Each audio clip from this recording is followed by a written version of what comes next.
China, Taiwan, and South Korea have flattened the spread of the disease by using tracking apps. And some areas, it's even required. Forbes magazine reports Western countries such as the United States are slower to deploy the Bluetooth-based tech.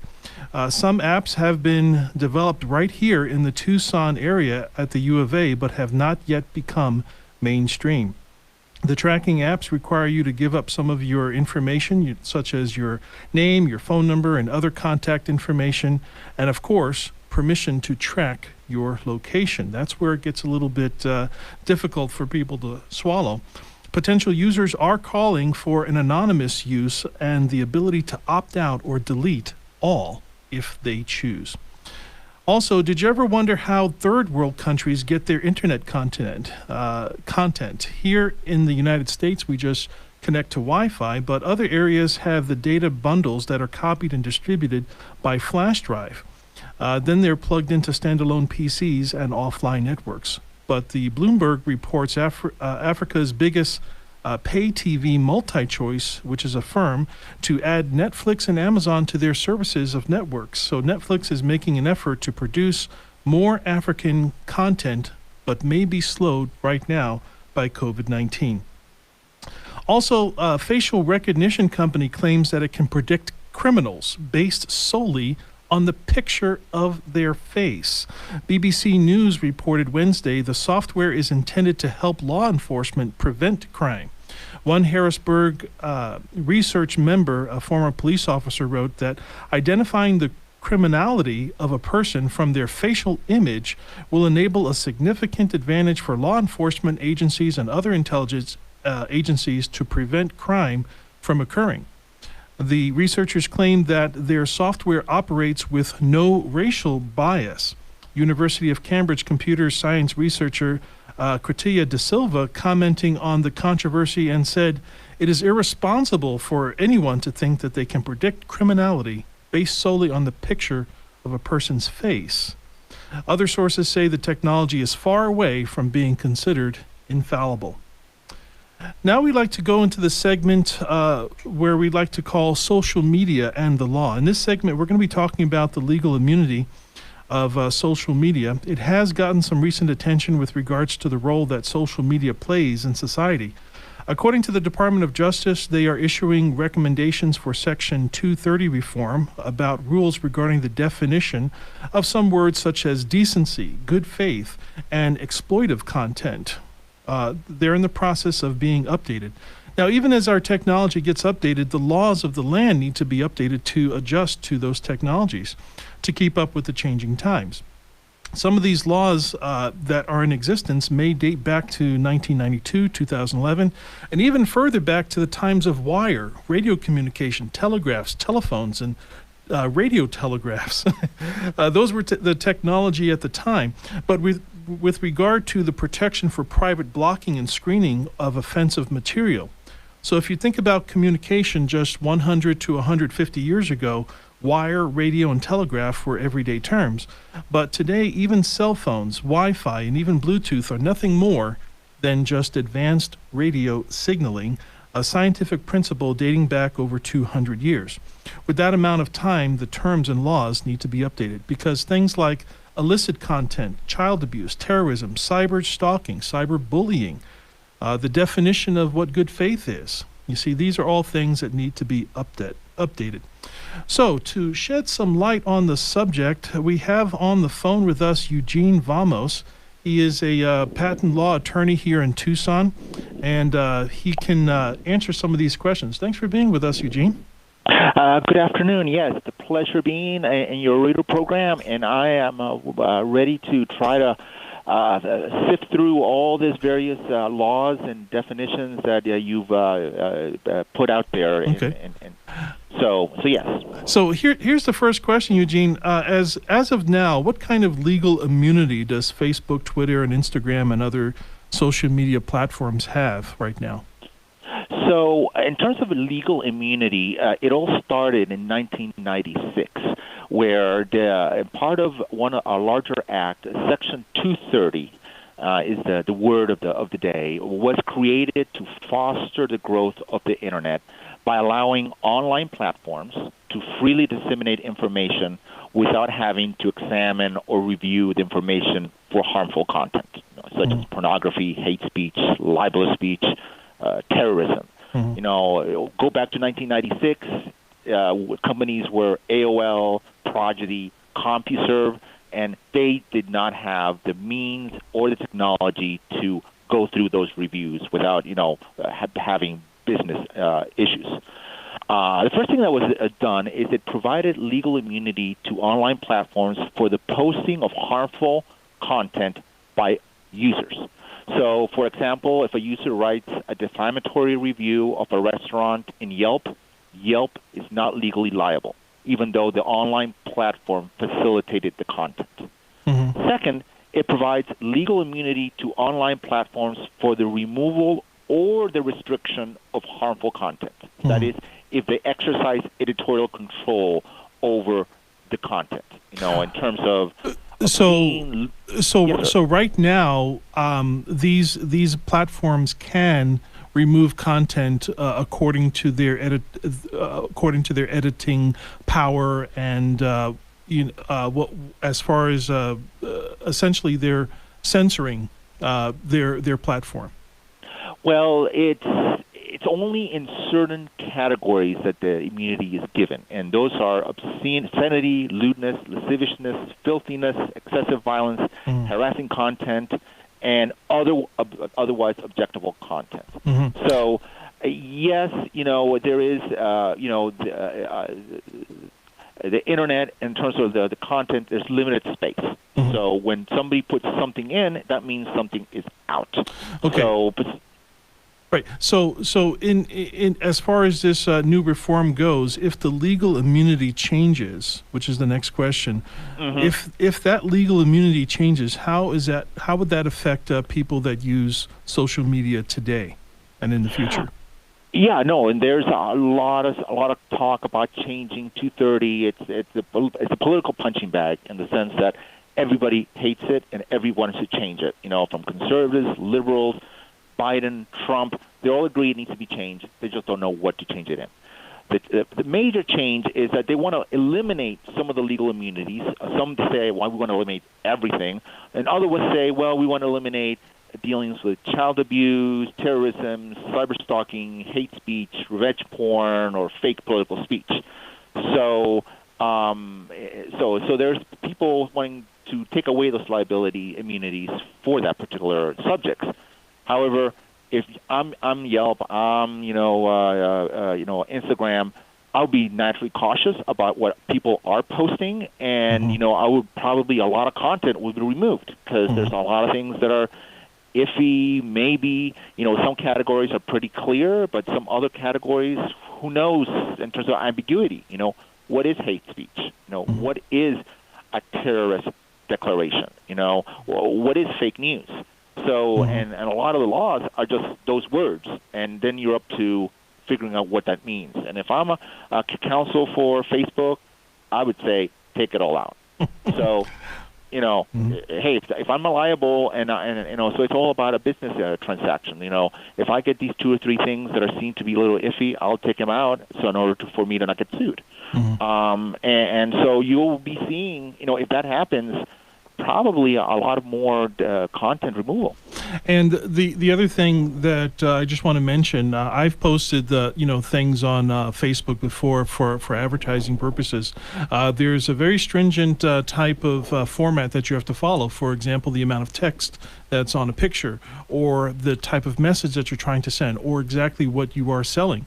Now, a lot of these things are actually being passed by people, or at least if it's not people, they have me completely fooled, because to have even an artificial intelligence person to actually decide, or have a computer decide what is appropriate and not appropriate. Okay, there has to be some sort of human interaction, or at least to curve the to curve what is appropriate of what these companies want as appropriate. on their platform. So here's the final question. By the way, we are talking with Eugene Ramos. He's a patent law attorney here in Tucson, and we're talking about this 230 reform. And the last question we have for you, if you can let us know, if something is posted, because you deal with patent law, intellectual property, and copyrights, that's your specialty. So if something is posted, who does it belong to? Well, Section 230, just to finish that up, does not control the belonging of IP, that or the liabilities of copyright infringement. That's another section or another law. But in terms of who owns the rights, the person who posts it, still is the owner. You still have the copyright. However, if you read at the fine print, it says that if it doesn't claim ownership, but instead you give grant to Instagram, Facebook, Snapchat, whatever, a non-exclusive, fully paid, royalty-free, transferable, sublicensable worldwide license to use the content. Mm-hmm. So basically, they can do whatever they want because they have a license to do that. All right. So if you want to use, monetize your poem or your meme, don't post it on Facebook because they can put it all over, and then you have no control.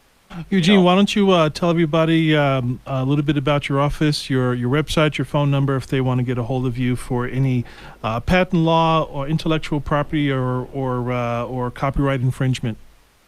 Yes, no, I can be reached at vamospatentlaw.com, and my number is 520-222-6879.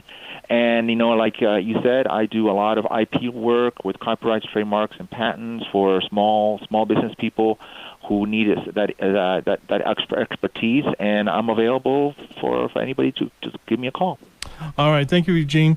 Up next on the Computer Doctor Show, we're going to be continuing our discussion on social media immunity reform and how it affects your interactions online. Also, we're going to be taking some of your calls to our open lines again at 520-790-2040. You're listening to the Computer Doctor Show on KBOI 1030 Tucson. We'll be right back after this quick break. Stay tuned.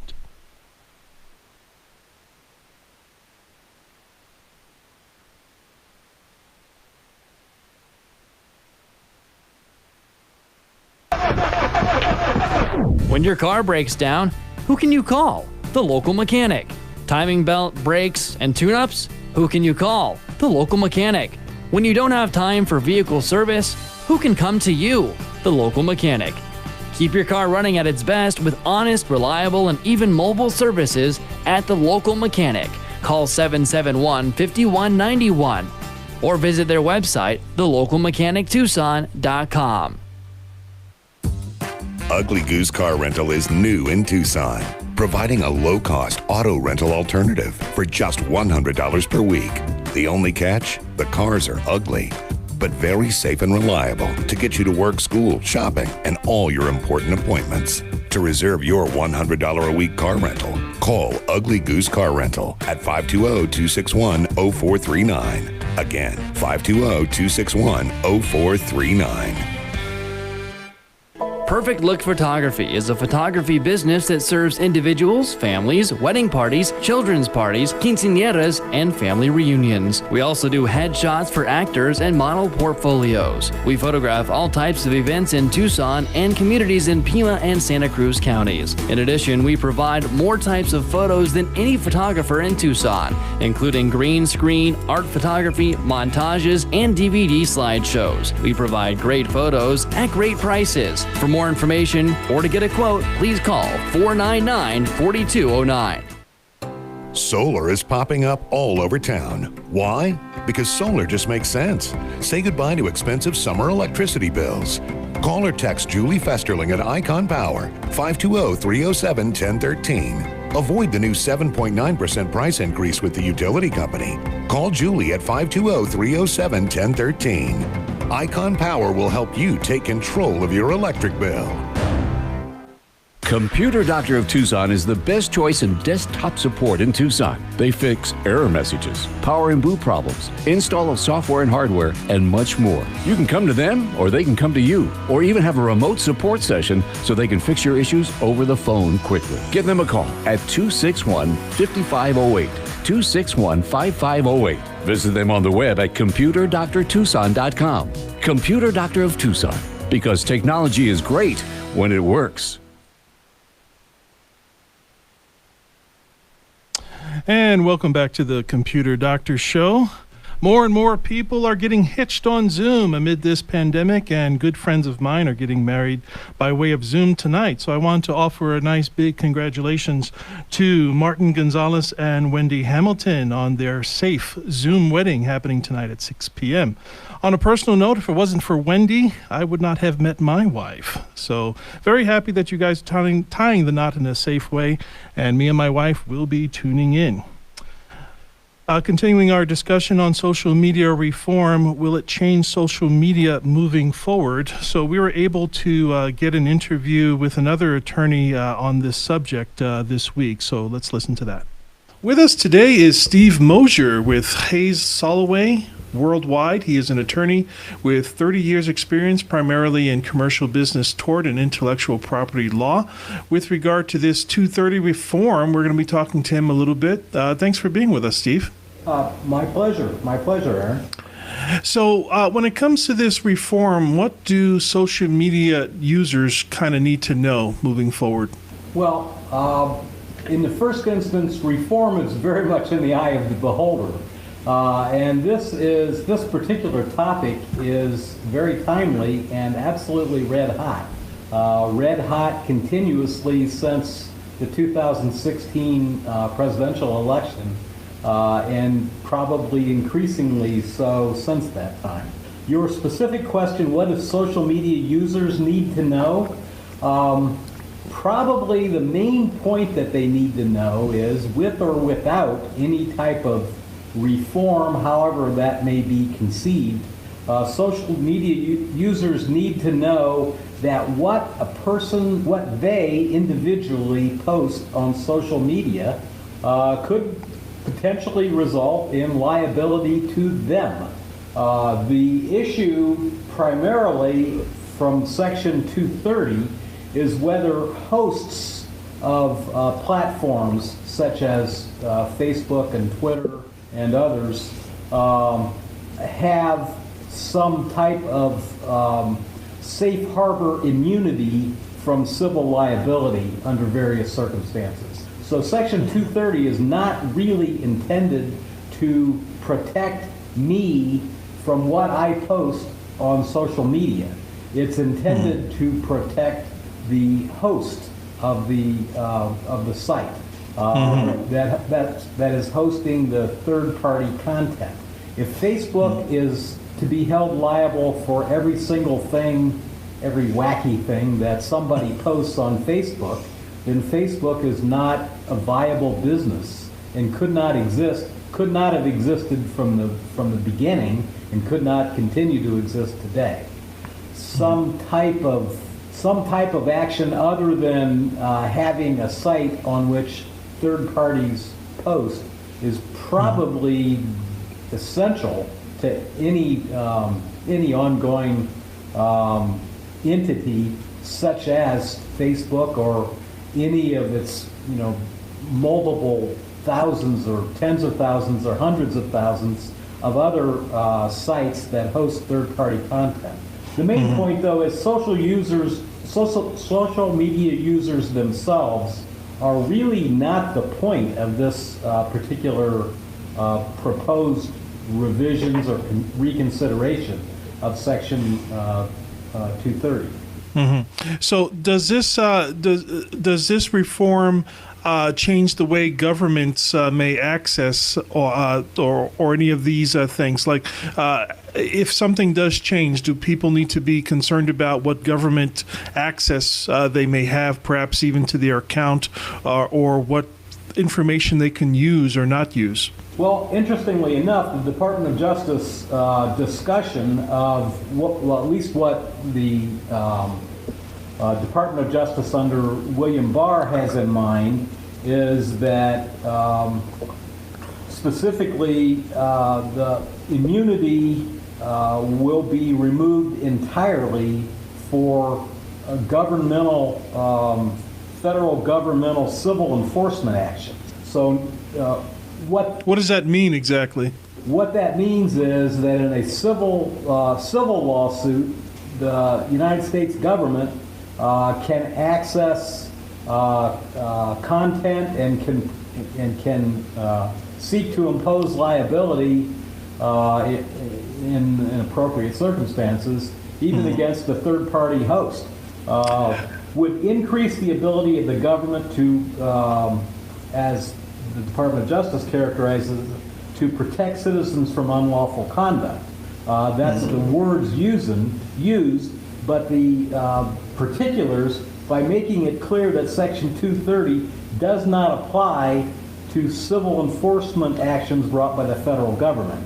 That's another way of saying is that the immunity is stripped away when the federal government is a party to the proceedings. Right. So incidents perhaps involving child abuse, terrorism, cyber stalking, cyberbullying, things like that. Posts like that are admissible in court, right? So even if the material was posted by way of social media. Absolutely, and that's been the case. That would be the case if the types of modifications that the Department of Justice is proposing, and that undoubtedly will continue to be the case no matter what, if anything, happens to Section 230. Okay. Those are all areas that are frankly carved out from the immunity. I gotcha. And the article does mention carve-outs several times. But here's the final question. Are there any laws that protect the information on these platforms? Do the users have any protection at all? Yes and no. They have very broad protection under the First Amendment. And that means a lot, and it's always meant a lot in our civil system, under our system of law. What it doesn't mean, though, is that user content is somehow beyond the scope of the law. Again, activity that's in furtherance of a crime is now and will in the future be, and will always be, directly actionable. A person posting can be liable, and there's no civil immunity, even from the part of the host, to act in furtherance of a crime. Right. So we did talk a little bit about shouting fire in the middle of a public place. That would be something protection. Same thing would apply to social media for any speech that would create a dangerous situation. Absolutely, particularly speech that's likely to cause imminent harm to another is not protected speech. Defamation is not protected speech. If I post on Facebook and defame another person, make a false statement of material fact, I have potential liability for that conduct. It's not free speech. Definitionally, defamation is not free speech. I am so sorry, but we got to cut that interview short, only because of time. But we would like to thank both of our awesome guests for being on the show today, as well as our sponsors, Icon Power, The Local Mechanic, Perfect Looks Photography, and Ugly Goose Car Rental. Please do business with them. They are local. They'll take good care of you, and they actually help keep this show on the air. So if you did miss any part of this broadcast, we post all of our episodes online at thecomputerdoctorshow.com. That's computerdoctorshow.com. Remember, the world is getting more and more tech, and so should you. My name is Aaron Moss, your host and technology expert. Tom Fairbanks is at the control board. Listen to the Computer Doctor Show every Saturday at 2 p.m. broadcasting on KVOI 1030 The Voice. Stay safe and enjoy the rest of your weekend, and we'll talk to you again next week.